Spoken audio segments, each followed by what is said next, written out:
Hey everybody, I'm Justin Bohn. And I'm Mike Val. And this is the Bohn N Zano Zone, where we are always on the lanes, off the charts, and on the mic.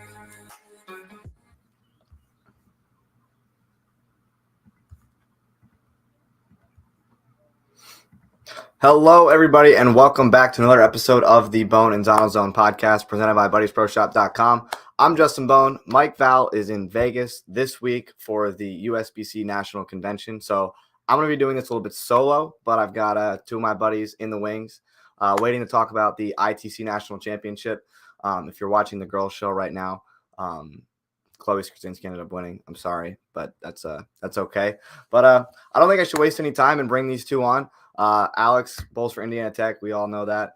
And Brandon was a spectator this week who will be bowling for Mount Mercy, who got to kind of watch the whole week unfold. So I'm going to just bring them on, and we'll get this thing going. What's going on, boys? What's up? How you doing? We're doing okay. Drilled some new balls today, so I'm excited for that. You know, it's like I saw you like a few days ago, and you, Alex. But it's always pretty good to say, you know, how you doing, and you know, I miss you boys. And it's only been 2 days, so yeah, literally, that's it.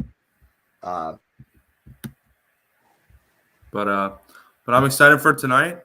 It should be a good show. So it's an absolute honor to take Mike Val's spot, I would say. So agree 100%. Yeah. I don't know if you heard my what I just said, my question, because I know I kind of cut out there with the internet. Was that your first nationals experience watching, Brandon? In person, yes. Okay. On live stream, I have watched a few matches on live stream, but it's nothing like I ever expected. You know, watching Alex go the distance with Wisconsin Whitewater, that was a hell of a match. And you know, you guys at Wichita State was actually really cool to watch, even though you know you didn't throw that many balls, but it was the team atmosphere is something that I look forward to. And for anybody that's in the chat watching right now, if you haven't watched team bowling, you're missing out. And I want everyone in the chat to tune in to the team finals, because that was one hell of a show. Yeah, I believe that show is Tuesday, May 10th at 6:30 Eastern. Is the men's show. We ended up getting there. Spoiler alert: if you don't want to hear what, don't give it away. Don't give it away. Don't give it away. I agree. Don't give it away. Yeah. Okay. All right. Then I'll talk about everything leading up it's to a great the show. match. Yeah. I mean, the environment was something extremely different that I don't think I've experienced at a college event before. And I think Alex can kind of say the same. The energy level was through the roof. I think we've all bowled USBC national events between Junior Gold and Youth Open and stuff like that. And even USA Bowling, we've all been on the same team. But the energy level that was brought at ITCs was definitely on a whole nother level than I never thought. Yeah, being able to be there with some of the best competitors in the country, it's kind of amazing. And you can tell right when we start in match play, everything starts kicking off and we start feeling the intensity. And it's best of 7 matches, so you know you have plenty of time to be able to, you know, get comfortable and start throwing the best shots you can. So I agree. I think it's amazing to be able to be a part of a team. Yeah, I think team bowling brings out a lot of energy in general, right? I think we've all seen that, whether it be at the high school level and high school bowling, whether it be at USA bowling, like we kind of talked about, the Mid Atlantic tournament, the U.S. National Team Challenge tournament, all bunch of stuff. Team bowling has brought energy across the country, but I think nationals was a different kind of energy because you don't train with the guys that you bowl with for 8 months prior to the event. I mean, it's not what you work. This is what you work all year for, is to win the national title. And the amount of emotion that I saw from players and coaches, from not even the winning teams, like the losing teams as well, and how much it meant for them was pretty incredible. Oh yeah, I could say personally that I mean we got emotional because it's the last tournament of the year. Freshman year is coming to an end. For some of those that are seniors, this is their last tournament. So it's amazing to be able to see that everything throughout the year comes to that tournament, and everyone's going to give it all they got. So of course people are going to be emotional, and I think that really captivates what bowling means to a lot of these people. And Yeah. you think about it, and Justin, you're a senior. Alex, you're a senior. Are a senior. You both are freshmen. I'm a senior. Coming up, and just watching it firsthand is something that I've never seen before. Like we just talked about, but it was something completely surreal, and no other college atmosphere is like ITC's.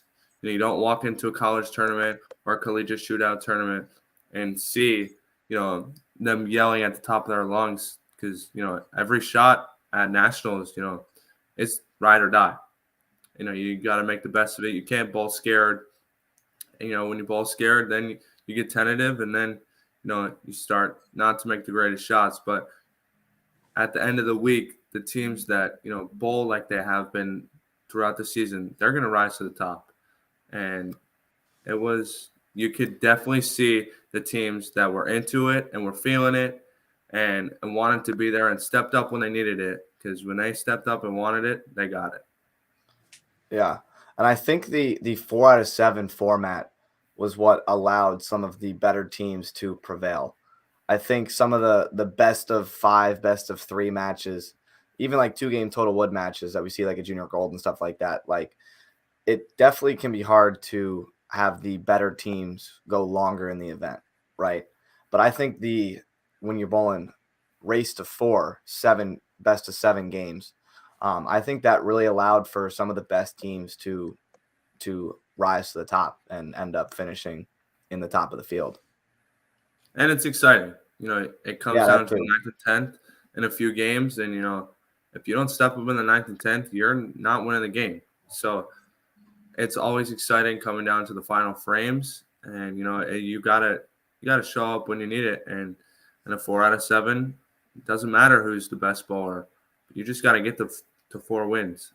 Total pinfall doesn't matter. Anything else doesn't matter. You just got to get to 4 wins, and I think that's what we need more of. We don't see 4 out of 7 or 3 out of 5 anymore. It's all total wood. You look at junior gold, total wood. SYC, total wood. A lot of these tournaments are total wood, and I feel like that the 3 out of 5s, 4 out of 7s are coming slowly going downhill, and the total woods are creeping up. And you look at that, and all the total wood is the best bowler is going to win. And I feel like at ITCs, the 4 out of 7 gives it an equal playing field to any team that you step up for 4 games, you deserve to be there. So yeah, it's the team that shows up in that match is the team that's going to win. Correct. Yeah, and I could say as a team, we definitely experienced that because we were down 3-0 in one specific set. And then the next thing you know, we win the next 3 games and we're right back in it. So if it's total wood, we're going to be down 200, 300 pins after those first 3 games. So it makes it less interesting. Yeah, exactly. It makes it more difficult for those, comebacks and stuff like that. Yeah, I think the format allows for the excitement to happen. I think if you're in a total pinfall format where, I mean, it could be over if you're bowling 2 games, it could be over in 13 or 14 frames realistically. But like when you're bowling a best of 7 match, every game matters and you're on a clean plate every game. You're starting from scratch every game. So I think that really allows for the excitement level to really come out. I think we would still see it if it was a total pinfall format, but I think the teams that rise to the occasion more often bring out the excitement level in that kind of in the best of 7 style match. I mean, you look at the closest thing to ITCs, and it's actually on TV, not right now, but over the past few weeks and the upcoming weeks is the PBA playoffs. It's a race to 2 format. You gotta win 2 points to advance, and anything that you did in the prior season, it doesn't matter. You're bowling the guy that's on the lanes with you, and you got to get to 2 points and quicker than he does. So if you win the first game, that doesn't really matter. You just have a 1-0 lead. It doesn't matter if you win by 100 or 1. You just got to win. And that's probably the closest thing to ITCs on a real big-time base. And I think we need more of that in our sport. It's very exciting. And you look at it when it was the first year in Maine, they don't get much better than that in Maine. And to bring a format like that, it's pretty exciting. So, yeah, I don't even know that the PBA league gets as exciting as ITCs was with the amount of energy and emotion. No, I agree. I think that this is the pinnacle of showing emotion for a lot of people in the sport of bowling. Definitely. I think it's the pinnacle for entertainment and energy in our sport. Oh yeah, yeah. This is kind of what I would see. So I do kind of want to talk about something here real quick. Talk about the vlogs that we did this week and kind of like chasing the dream. For those of you that haven't watched the vlogs, me and Alex, we've dreamed of winning a national title, right? Anyone that wants to bowl in college always dreams of winning a national title. And even though we were on 2 different teams, we had the chance to bowl each other on the TV show because we ended up qualifying on 2 different sides of the bracket. And chasing the dream would have been winning a national title. But at the same time, we had the opportunity to bowl each other for the national title on 2 different teams. And that dream had a pretty damn good run. Certainly did. Oh yeah. Yeah. We qualified 3rd after 24 Baker games. You guys qualified 4th, right? Yeah. Yeah. Yeah. We bowled 2 matches on Thursday night. We both won our 2 matches. We bowled Oklahoma Christian and Lindenwood on Thursday night. Who'd you guys have on Thursday night? We had our first match. We had William Patterson, and then we had McKendry. Okay, yeah. And then we both won first 2 matches. Then Friday morning we came out. We bowled Emmanuel. We beat them. And then who'd you guys bowl the first match on Friday? For the first time. Wisconsin. Okay. Yeah. And by the way, that was really nice to get to sleep in. If you won 2 matches on Thursday, you got to sleep in. You didn't have to be at the bowling center until 1 o'clock to start. That was really nice. Yeah. I don't know about you guys, but it seemed like all the events that we bowled in college, when the men and the women were in the same center, the men always started first. Oh yeah. Yep. Always started first. I mean, It was never like the girls would start like 4 in the afternoon and we would start at 8 a.m. every time. Yeah.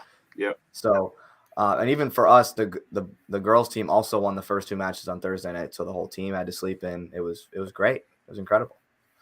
So you guys bowled Whitewater in the first match on Friday. We bowled Emmanuel, and then we had to win one of the next 2 matches in match play round 6 with the buys and everything the way that it worked out. We ended up bowling William Penn. We beat them. We were up. We lost the first game, won the next 3, and then the anchor bowler needed a mark in the 10th to win the match and went light and like kind of crumbled the bucket and left the 5-7. Oh, not the easiest thing to shoot at. No, definitely made not. the spare For the win. Made the spare to win the game and avoid elimination. Mm-hmm. Talk about clutch moment right there. Oh yeah. Yep. I mean, that was cool. That was cool to watch as like a fan of bowling. Like I gave him a high five. Oh, yeah. I was like good spare. So I have a question. Go ahead. And me and the boys talk about it all the time. You need a mark to win. What is the worst hypothetical makeable spare that you have to shoot at for the win? I have my opinion. Brandon, you get yours and take a moment to think about it. All right. I think I got it. Off the top of my head, the 4-8. Okay. All right. Okay. That's the hardest, I think, multi-pin spare or like Like two-pin 2-pin combo. spare, 1-pin spare, Just, I multi-pin mean, spare. consider it a makeable spare. I mean, you look at it, you're Okay. like, oh, that's makeable. All right. I mean, like All right, 3, I 6, got 9, mine. 10 makeable. I was gonna go 2.8. I was Or gonna that. Yeah. go 2.7. Okay, baby. So like you're 3.10. Mm-hmm. Yeah. I'd rather I shoot would- a 3.9 than shoot a 2.7. I could see a 2.8. Yeah. Especially Yeah, in college bowling. Oh yeah, because I feel like whatever spares like you're shooting at when you need it, like I don't know, I've gotten really good at just shooting spares straight, like in general, like no matter what it is. Like I shoot the bucket straight, I shoot the 3, 6, 9, 10 straight, no matter what I'm bowling on. So like So it you're doesn't one of matter how those hard- guys that shoots a 2.8 straight. I don't shoot a 2.8 straight. I don't leave the 2.8 very often, but I hook at it when I do leave it. But yeah, because I mean, if you're bowling on 1-1 at the U.S. Open, you leave a 2.8, you got to make it to win. That's a hard spare. Oh yeah, that's tough for sure. All right, I'll give it to you. But I wouldn't want to shoot a 2.7 either. No, I agree. Baby split's also very difficult. Yeah, I don't know that I would consider. I think we like to consider it a makeable. I don't know that I would consider it a makeable. It's That's trending my on the border. Yeah, I think mentally we like to be like, oh yeah, this is a makeable. This is an easy spare, and then just like, yeah, it's actually a split. Like it's not that easy. I can understand that though. Sydney just put in the chat as she's watching from upstairs. That's like a first, Justin. So you have 3 bones on the podcast, 2 of them on the podcast, and 1 watching. So that's a pretty good showing right there. But anyway, she says you can't tell me you would rather shoot a washout instead of double wood. In college bowling, I mean, I think I would rather shoot a washout. Yeah, I would almost say I would rather shoot a washout. Ooh, because a washout you can hook at it or go straight at it, and like if you just flat out miss it, then you just miss it. Yeah, I don't know. I feel like for us, like when we practice spares at a place called the Alley, and it has the GSX machines where you can shoot like any spare combo over and over. Like we practice washouts. So like for us, like we like to consider it a makeable. Like it's one of those spares we like the baby split. And like we practice it a bunch, like you got confidence shooting it. You don't practice shooting a 2.8 straight. No. I know one person that does that, and that's about it. And I don't know, washout or a 2.8 to win the US Open. Oh, okay, that's US Open. I'm going washout. Washout. Yeah, I'm going washout. Interesting. Yeah, you got to hook at. Would you rather shoot a bucket or a 2.8 straight? Bucket. Oh, a bucket has way more chance to go if you shoot it straight. Bucket. Yep. Yeah. Good to know. Because like you can hit it almost anywhere and still have a chance. As long as you hit one, you have a chance of anywhere. But you shoot a 2.8, you got to almost dead perfectly hit it. So yeah, that's a tough one. But it very depends on topic. It also depends on the pattern. If you're going to the U.S. Open, I don't know if I'd really want to shoot a 2.8. No. But if you're going on something that's got a little shape to it, I'm definitely shooting a 3.9 over a washout any day. Yeah, for sure. So anyway, back to college bowling and nationals. We beat William Penn in the match to get to TV, and it didn't go to the if necessary round. That was a pretty neat moment to experience with the energy level, making the show, because I mean we had the rest of the night off. We didn't have to worry about the if necessary match. Like it was like one and done, which was really great for us. And I'll kind of let Alex explain his round 6 and round 7, because you guys bowled Whitewater again. Yeah, after you guys beat them in a round before. Correct. So we had Whitewater had to beat us twice, of course, to get to the show. So our first round we bowled Whitewater. I mean, we kind of just, I would say the inexperience kind of got to us a little bit, kind of got to our head, saying like, you kind of let off the gas a little bit. Okay, they got to beat us twice, and you don't jump off to the great start. So I kind of. And at that point, did you guys have It was the four freshmen in the lineup, right? And Marcus. Correct. Yeah. Okay. Yep. Yeah. So I would say, and then that match we lost 4-2. There's not much to it, and we were like, all right, let's kind of reset going on to the next match, and this was of course the if necessary, and winner makes the show, loser goes home. correct. Yeah. Yeah. I mean, and we start off losing the first three. And I would say that's got to be the worst feeling that you can be at in a situation where, you're trying to make the TV show and, you got to win. So, and then. And what did you guys shoot the first three? I would say we had a total, I think it was like 460, 450 for the first three. Yeah, it wasn't looking very good. And that's like the worst feeling. You just need to win 4 games. And you're down 0-3 and that's a rough start. You got some wiggle room to play with when you're bowling a best of 7 match and you lose all 3 games to start the match and you have no ball reaction at all shooting 450. Yeah. Yeah, 450 is we were not in a good situation there. So then I mean, watching it, what was it like? What were you guys seeing watching that? I'll tell you what. You want to go first? Yeah, I wasn't watching the beginning of the match. I kind of came down towards the end of it. When it was either 3-1, I think it was 3-1 when I came down. Brandon, were you down there the whole time? I was down there the whole time. Okay, so I watched almost every shot, and I think what happened was you guys started with too much surface, and you started too far left, and that can make a huge difference.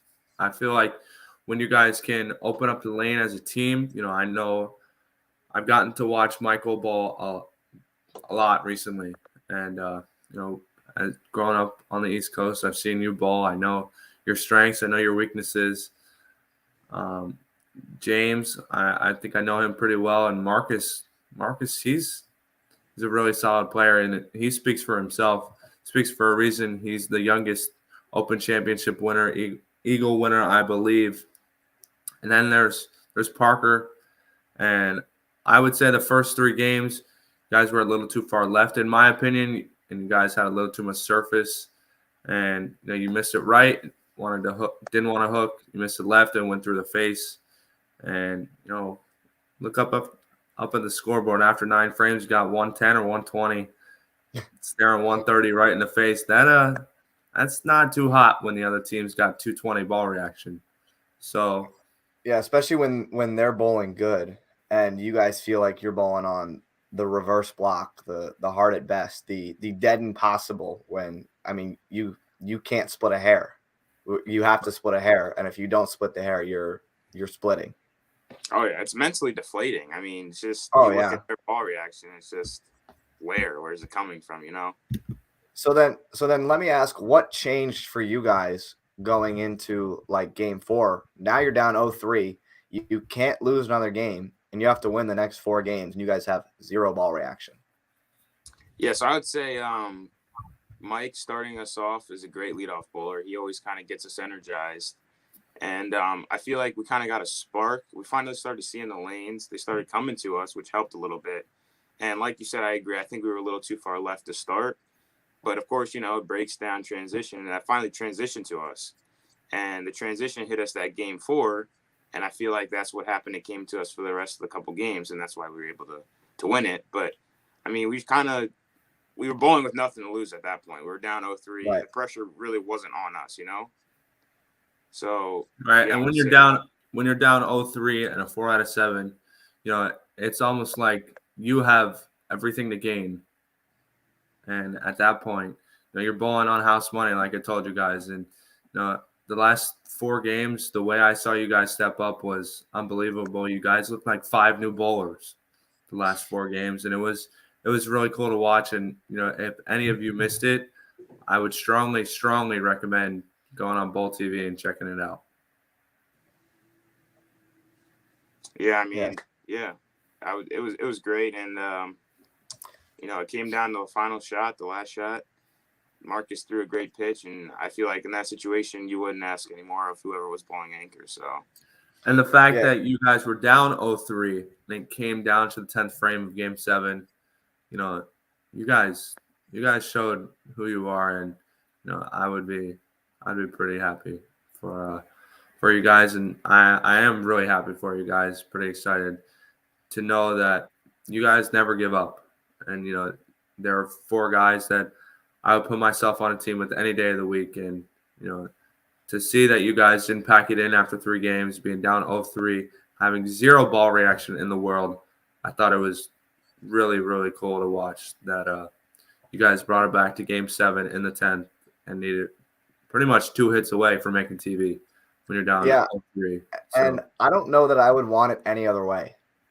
no, I mean, No, you those are the wouldn't. moments you live for when you're in the very last moment. You're in round 7 in a best of 7 match in Game 7, and it comes down to the 9th and 10th frame. You don't want it any other way. Yeah. Oh, yeah. You want to be able to step up in the 10th frame and win the match, Correct. because that's where the ultimate outcry of emotion comes, I think. And I mean, Yep. the fact of the position that you guys were in, and then the position you guys put yourself in, being down 0-3, and then being able to get back and put it to basically the 10th frame was pretty cool. It was pretty neat to see. And Marcus stepping up in the 10th, that's you as a bowler. Those are the moments you live for. You live for going up in the 10th, needing a strike to make TV with 8 or 10 guys behind you, a whole bunch of fans, cheering you on. Those are the moments you live for. And I don't even want to know how Marcus felt after another shot in the 10th didn't strike, but you got to look at it. And I look at it. Everything happens for a reason, and maybe that hit just pushes you guys to be even better next year. So the fact that you guys didn't pack it in, like I just said, and never gave up, that shows who you guys are. And I think you guys put a pinpoint on the map to who Indiana Tech bowling is. So Yeah, and it was like we were all discussing, at a meeting afterwards. We're like, if you told us at the beginning of the year that our roster and our team was going to be this, and we were going to be 2 hits away from potentially bowling on TV for ITCs, I would think that'd be a great year. So looking back at it, you can't hang your head on it at all. It was a great experience to go through. for sure. Yeah, and I think with even as young as your guys' team is, I mean, you guys had 4 out of 5 starters were freshmen, basically, right? And at least 3 of them were, if one of them wasn't in. And for you 4 to experience that, like Brandon said, everything does happen for a reason, and moments like these do make you stronger for when you get there again. And yeah, that's how you got to walk away from it. And I think anybody that walks away from an event that they lose, and in the moment, yeah, it sucks, but in the future, you will be stronger because you're going to know how to handle a moment that big. So we have a question in the chat. What are your guys' collegiate bowling averages? So we're going to answer this. And if you guys have any other questions, be sure and put them in the chat. We'll get them answered as we're going to probably wrap this one up here pretty shortly. Collegiate bowling averages, I think I averaged somewhere between 205 and 210 for my season, probably 35 or 40-ish games. Guys, I just want to put it out there that I haven't missed in my collegiate season so far. I am perfect. I haven't missed a spare. I haven't missed a strike. I'm perfect, and my average stands at an A, not available. So Just wait. Just give it a year. Hold on. Wait a minute. Did you just say A for unavailable? NA, not available. Okay. Got it. So I haven't missed anything. I haven't missed. So Well, I've missed a lot. I think I was just a little bit shy of 210. And I would say for a freshman year, that was a great year for me personally. I didn't have any issues with, my average. So. Oh. So we got another question. Other than ITC, what was your favorite tournament of the year? Alex, I'll let you go first. And Brandon, you can answer this one too, just not for college bowling. I'm gonna have to go. Oh, sorry, did I cut you off there? No. You're good. I know. I got to think about mine. Yeah, I'm gonna go. I got two options. I would say sectionals, which was Okay. qualifying leading up to the national tournament ITCs, because it's 32 games in a day of Baker games. The lanes get torched. You get to throw the ball in the air. Oh, that was incredible. That was Oh great. yeah. So I would say that's probably one of the most fun tournaments that I had, and I would say the Hoosier. Even though we didn't make match play, I would say that tournament was very hard, very fun. All the teams were there, so I would say those are my top two tournaments that I bowled this year. Yeah, I think sectionals was really neat for me. I mean, we started at some point in the course of the second set of 16 Baker games. I got as far left as 67 with my feet. And when I was up on the left lane of the pair, and I was standing on 6 on the right lane of the pair to the left of us, and just dead in the air. Oh, it was great. It was Oh super yeah, cool. I mean, yeah. that's always fun. You don't want to do it every time because No. the proprietors will get mad, but it was fun to do it for one event. Mm-hmm. Yeah. It's special. It's special. Sure. Yeah. I'm gonna say two options here. I'm gonna say either. I'm gonna say three, and I'm gonna give reasons to why. I'm gonna say The single guy section. asked, other than ITC, what was your favorite tournament of the year? Not multiple favorite tournaments of the year. Hey, well, Thank you, when you get man. in the I read off the situation, question. when you get in the situation, you bowl a lot of tournaments. I mean, you're gonna see that you enjoy some stuff, Brandon. So just we'll come back to you next year and ask you the same question, see how you feel. All right. Yeah. Sounds good. Yeah. So single sectionals was really cool because I got to cross with Charles Bostic. That was really fun because we were able to communicate on the pair we were going to versus the pair we were after. I mean, we both had one goal, and it was to make the singles qualifier or the singles nationals. We were able to work together to give ourselves a chance. I unfortunately bowled 140 the first game, and that hurt my chances. I had to strike a lot, and there was not a lot of strikes out there. I also really liked Vegas. The two events that we bowled in Vegas was really neat because all the teams stayed at the same hotel. Very similar to ITCs, except every single team stayed at South Point, or every single team stayed at the same hotel for ITCs, and that was a blast in itself. I think whenever we are able to get together off the lanes and out of the bowling area, that's when the most fun is had at these events. That was probably up there for me, was Vegas, and then making my only all tournament team this year at a Swibic in Dallas was really fun. Being able to strike that much. I started with Urethane, moved into reactive, had a little bit of it all going on. Had a chance to win the tournament and just lost it in the last game. And that was really fun to be able to bowl that well in that kind of setting. So Very cool, very cool. So my favorite tournament of the year, and I don't know if this applies to me, but I'll answer it anyway. My favorite tournament of the year would have to be Junior Gold, and Junior Gold is like ITCs, pretty much just on a lower scale level, and unbelievable. But anyway, Junior Gold, hands down, my favorite tournament of the year. That's where the talent rises to the top. So I love the format. I think it's a great format. You know how you bowl four different patterns and they cut. You bowl 5 more games and they cut, and then match play is it's like a whole new tournament when you get to the top 16. So Junior Gold was your favorite. Oh, of course. Safe pick. Could have guessed it. Yeah, safe pick. All right, so next question. What physical tools would you say you guys need to work on after your first year experience? I really like this question a lot. I think it's a solid question. I would say physical tools, I think, I know this is not the question that was being asked, but I think mentally, I think being strong mentally is a very big key part of bowling in general. And I would hope that you two can agree with me. I know Brian doesn't have much of a brain as it is, but I think having a strong mental game is really what allows for some of the best players to be super successful. I mean, you can have a great physical game, but if you don't have a good mental game, you aren't going to win anything. Well, I'll answer this guy's question about physical game. I would say personally for me, it doesn't happen very often, but of course you always need to learn how to play the lane straighter. Straighter is greater.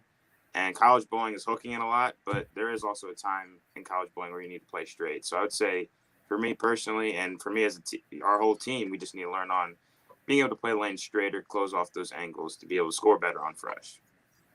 Yeah, and to answer the question, I, after thinking about it and actually wanting to give an answer, I would say like my speed, my ball speed. I think throwing it slower for me is something that I really want to work on. You know, in college bowling, we have to get pretty far left and create a lot of shape on the lane. And when you have to get far left and nobody's broken them down in there, and you got to get your ball to hook somehow, you got to throw it slower. And then I think that is probably the one thing that I would say for me is going to be what's going to lead to even more success next year, and even in years past or in years to come, would definitely be slower ball speed for me. Just slower footwork in general will just lead to more control, more balance, all that good stuff.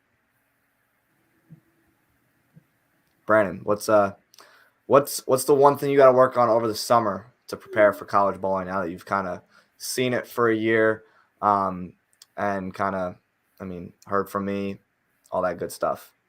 Throwing reactive. I would definitely say I get a little too urethane happy, and I tend to throw urethane on probably some more things than I should. And college bowling is all about being flat, and I need to know when to throw reactive when they're that hard, and when urethane doesn't work. So I think that once I get better with reactive and slowing my speed down, I should turn into a little bit better of a player. So I'm ready. Yeah. All the challenges and tasks that it gives me, and I'm excited to see what the future has in store.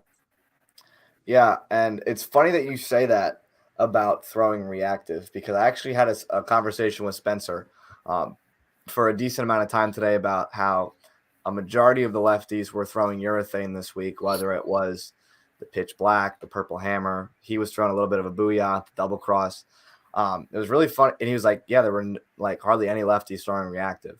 So I don't know. I thought that was really funny how you bring up throwing reactive for college bowling. And you look at it, and all of the lefties that score recently have all been throwing urethane, and it's hard to think about wanting to be a PBA professional one day, and knowing that you're going to go into a tournament with 6 or 8 of the same bowling balls and hoping that they work. Where on the right, you guys can start out with urethane and then transition into a bigger ball, which makes it a little tougher. But knowing you have all those tools in your bag and having them break down on the right, much different than the left. As Dad had told me, it's easier to get to the pay window on the right. It's harder to win on the left. When you have it on the left, you need to take full advantage, because you're not going to have it every week. And Right. on the right, there's going to be a righty that hits them pretty hard every week. So I don't know which is better, which one you want more, but the more tools you have in your bag, you're definitely going to succeed over other players. So yeah, and I kind of want to talk about like the right and starting with urethane and how quickly we get out of it. And I know, Alex, you were on a different team, so you can kind of talk about your experiences a little bit differently. But throughout the course of the season, we found ourselves getting out of urethane very quickly because of how quickly they transitioned with 10 guys on a pair, to the point where I actually stopped bringing urethane with me. That wasn't my one-handed spare ball, and felt that having a little bit of a wider arsenal, because we're only allowed 5 balls in most college tournaments. Having a wider arsenal of reactive balls was actually more useful. And at Junior Gold this year, I only had 2 reactive balls.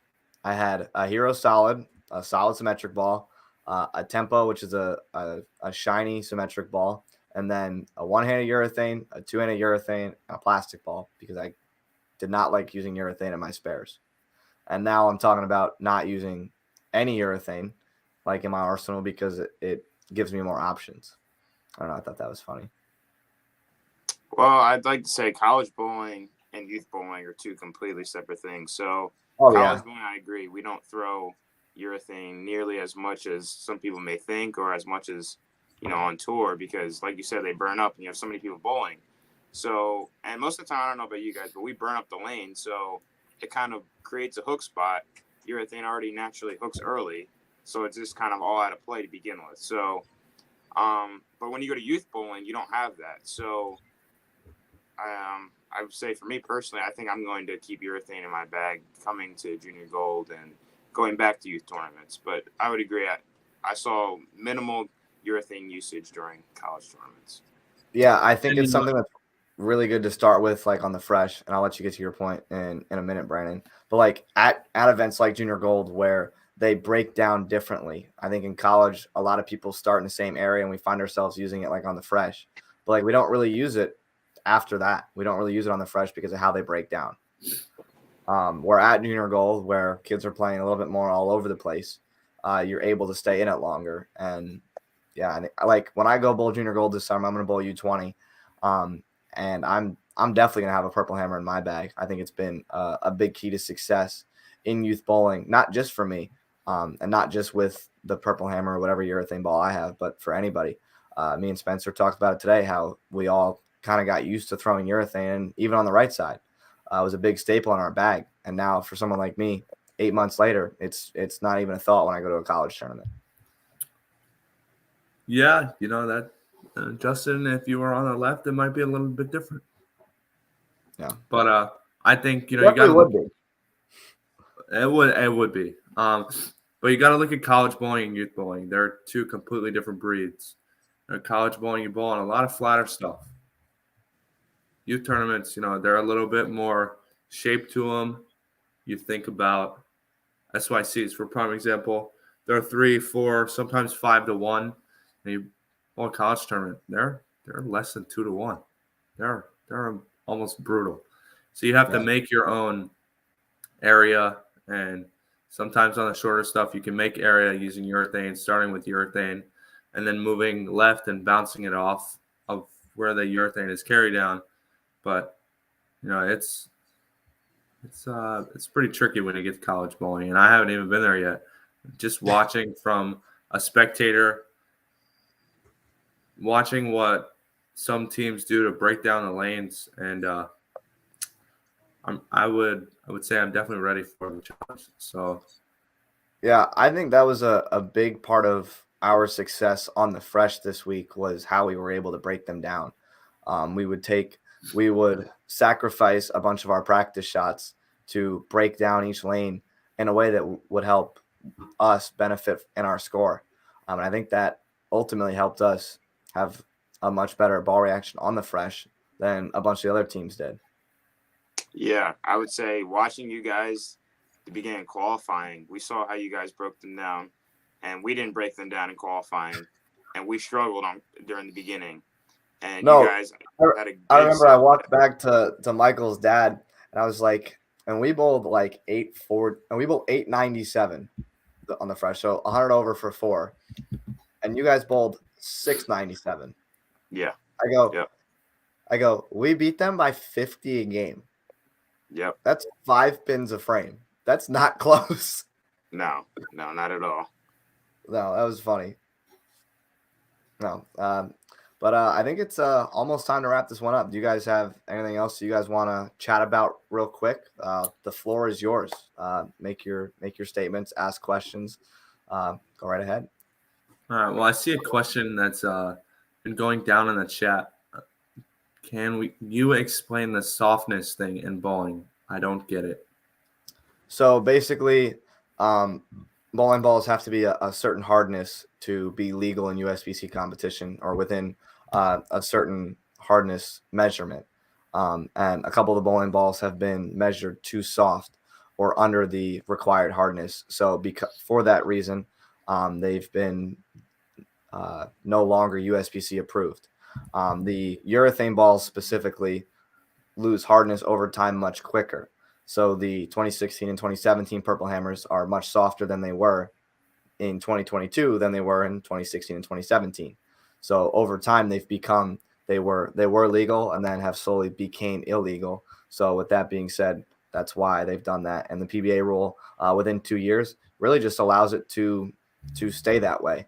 Really allows it to keep the ones that are legal in play and keep the ones that are illegal out of play. Hopefully that answers your question, and hopefully that brings you some more awareness of the hardness in bowling and in bowling balls. I think it's I'm not sure how I feel on this whole 2-year softness and whole orientation here, but I'm not here to lean towards one way or the other. I have opinions on both sides.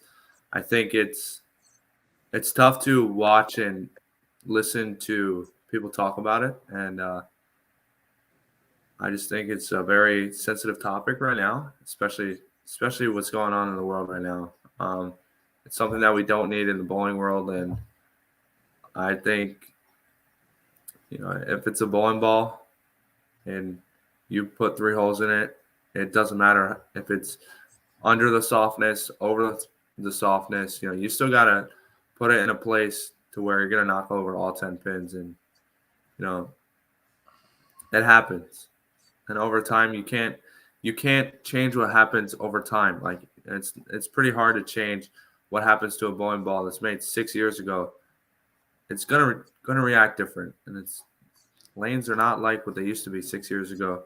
So, a 2016 Purple Hammer probably gonna hook a little less back then. Now it's gotten softer, and it's probably gonna hook a little bit more. So, my opinions are equal. I have opinions on both sides, like I said. And Alex, what are your thoughts on this whole ban softness? And it's happening to more than one company right now. So it's not like it's only for us for 16 and 17 purples. It's for storm balls, and I'm sure if they tested some other balls, they would come under the softness too. So. Yeah, I agree. It's a touchy subject because you have to look at it from both sides, and I feel like USBC, PBA are going to try and do the best they can to kind of squash this whole issue because it's tough. I mean, and I think that you should be able to throw, equipment regardless. However, there are situations where you're not going to be able to. You'll be able to get an advantage throwing balls that are maybe a little softer. So, Yeah, it's tough. and It's definitely tough. We have a special guest joining us. Yeah, what a special guy that's joining us as we're talking about the hardness and softness of bowling balls. As he just got done with one of the sessions at the USBC convention in Las Vegas. Hello, Michael. Hi, buddy. I'm great. How was your session? This one was a little bit on the boring side, I'm not going to lie, but it's been a very eventful day here. And I've talked to a lot of people. And what you guys were just talking about was the topic of conversation across the board here. But really the thing is hardness. And it's interesting. There's no resolution for it. There isn't. And nobody can figure out like a fair way to make this thing right or whatnot. And everybody's questioning the timing still on the 6 balls. It's just not any good.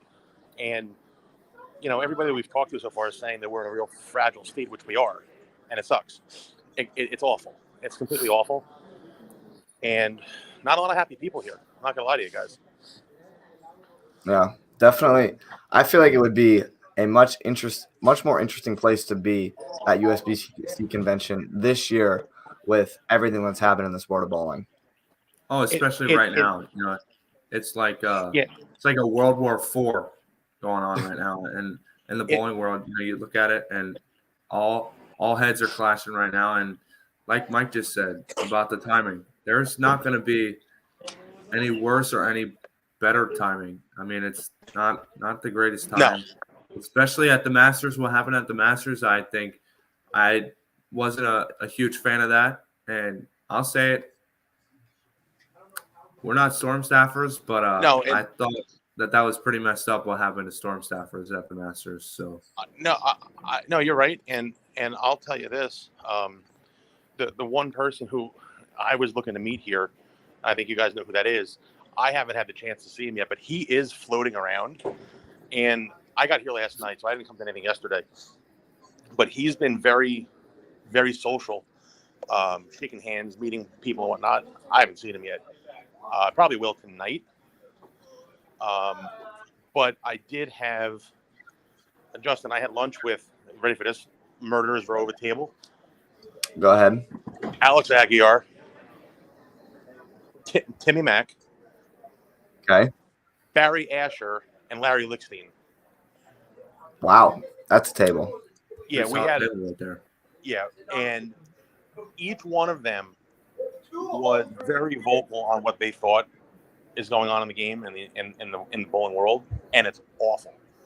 They Really? all try to, yeah, it's bad, and they all think that the powers that be, it's not the right one. But they also seem to think that this is the wrong play, and especially what happened with Belmont. I don't know if you guys talked about that, about how he got fined for speaking his mind. Yeah, we didn't talk about that. I think that's a conversation that we're gonna have next week when you're back on and we're at one of our more regularly episodes. Yeah, but tonight from Las Vegas, I'm going to the USBC Hall of Fame induction tonight, and this is what's going to be weird. So tonight, Bob Learn, Pat Healy, and PA are getting inducted tonight. Okay. Okay. Tomorrow, how weird is this going to be? I'm going to ask the three of you this question. Barbara and Bill Crispin get inducted to the USBC Hall of Fame tomorrow by Chad Murphy. How awkward is that? Wow. How awkward is that going to be? I picked the wrong induction ceremony to go to. I should have went to the one for tomorrow. Yeah, that was interesting. It's very interesting, and that's the weird thing. Like, everybody's saying that they're just going to like boo the presenter and just give a standing ovation for the inductees, obviously. Right. And then this morning, there was a breakfast for the BVL, the Veterans Association. Yeah. The Chrismans presented BVL with a check for $20,000 to go for the vets, right in front of you know who. And interesting. Exactly. So they're not backing down from this, and they're still doing the right thing. So it's a pretty interesting time to be here, guys. Yeah. Well, we'll let you get back to your festivities. Yep. Thank you for your input. It's always appreciated. But thank you, Brandon. I hope you and Horton did a good job of replacing me for the week. Nothing's ever going to be like Mike Val, but I think. And Justin, really quick, I can't tell you how many people have come up to me in the past day here and complimented us on our Brian Boss show last week. Yeah, I had a bunch of people talk to me about it at ITCs, more than I was expecting from a group of college kids. Yeah, everybody was really impressed that, number one, we got him out of hiding to come out and talk to us. Yeah. But the actual knowledge of what he said and whatnot, yeah, we're internet celebrities, dude. We made it big time here. Perfect. Sweet. All right, guys, I'm gonna go. I'll see you guys back in Jersey. All right, sounds good. Later, Mike. Bye, guys. All right, and that's all we'll see of Mike Val for this week. But guys, thanks for joining me. It's been an absolute blast talking about college bowling and the ITC National Championship and all that had included during last week's competition in Addison, Illinois, just outside of Chicago.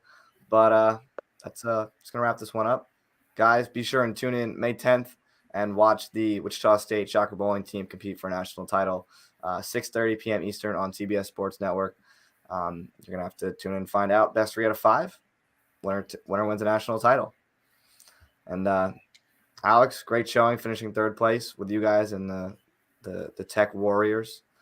And Brandon, you'll get to experience it all next year at Mount Mercy.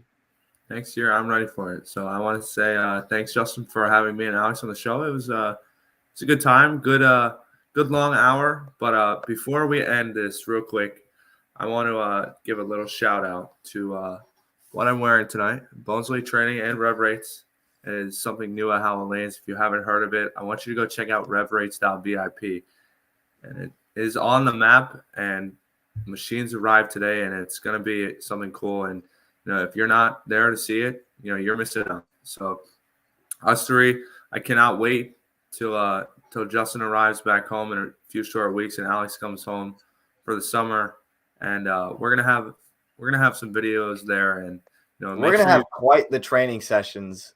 We're gonna make new a lot center. of really cool videos. We already have some ideas, and we can't wait for you guys to see them live and on YouTube. So go head over to Justin's YouTube, and if you haven't already, hit that subscribe button. It helps him out. So it helps us make more videos, and what Justin's doing right now is pretty unique, and thank you. So thanks for having us. It's probably the nicest thing you said to me all day. Yeah, we don't really talk a whole lot, so especially during the day. But yeah, that probably was the nicest thing I've said to you today. Yeah, you're busy doing high school things, competing in the great Nerf game of Senior Assassin. I am, but that was last night's priorities. This is tonight's priorities. So you got to get them straight. So. Exactly. Yeah, you gotta have them in order. Got to take care of business first, and then you got to take care of the show after. So, but that's gonna wrap this one up. Alex, you got anything you want to say before we head out? Great time. I enjoy always talking with you guys. I can't wait to be on for the summer, and I'll see you guys soon. All right. Thanks, guys, so much for tuning in. Be sure to go hit that subscribe button, like the Facebook page, follow the Facebook page, check out the Instagram page, all at Bohn N Zano Zone, so you never miss an update. And we will see you guys next time. Thanks, guys, so much for tuning in.